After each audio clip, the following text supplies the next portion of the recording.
Kurnool MLA టీచీ Bharat కు రాష్ట్ర మంత్రివర్గంలో చోటు దక్కడంతో కర్నూలులో సంబరాలు అంబరాన్నంటాయి. మెమోరియల్లో అలాగే కొండారెడ్డి సెంటర్లో కార్యకర్తలు, అభిమానులు, కార్పొరేటర్లు బాణాసంచాలు కాల్చి కేకులు కట్ చేసి రంగులు చల్లుకొని సంబరాలు చేసుకుంటున్నారు.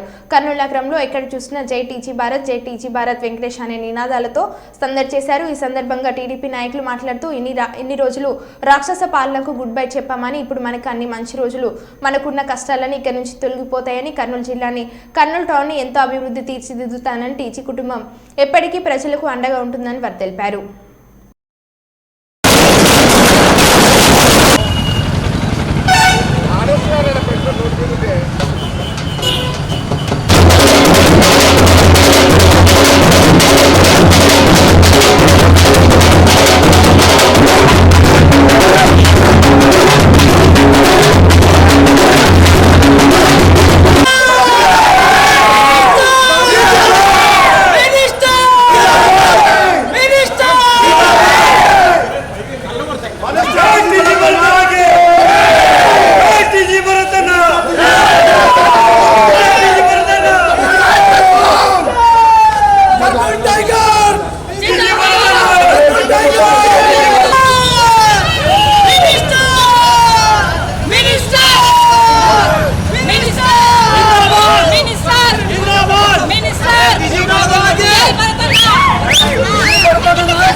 చీకట్లు కమ్ముకున్న ఆంధ్రప్రదేశ్ వెలుగులో నింపుతుంది ఈరోజు.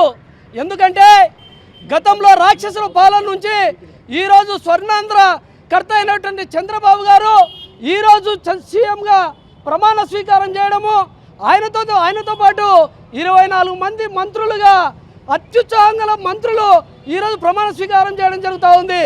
అంతేకాకుండా మా కర్నూలు నియోజకవర్గమైనటువంటి మా కర్నూలు ప్రదాత అయినటువంటి శ్రీ టీచీ భరత్ గారు ఈరోజు చంద్రబాబు నాయుడు గారి క్యాబినెట్లో సముచిత స్థానం సంపాదించుకోవడం మాకందరికీ ఎంతో ఆనందము. అంతేకాకుండా ఈరోజు కర్నూలుకి ఒకటే మాటగా చెప్తా ఉన్నాం, కర్నూలు ఇక శ్వాస పీల్చుకో, నీకోసం భరతుడు వస్తున్నాడు, నీ అభివృద్ధిని ఎవడు ఆపలేడు, భరత్ అన్ననే వస్తూ ఉన్నాడు. రాబోయే రోజుల్లో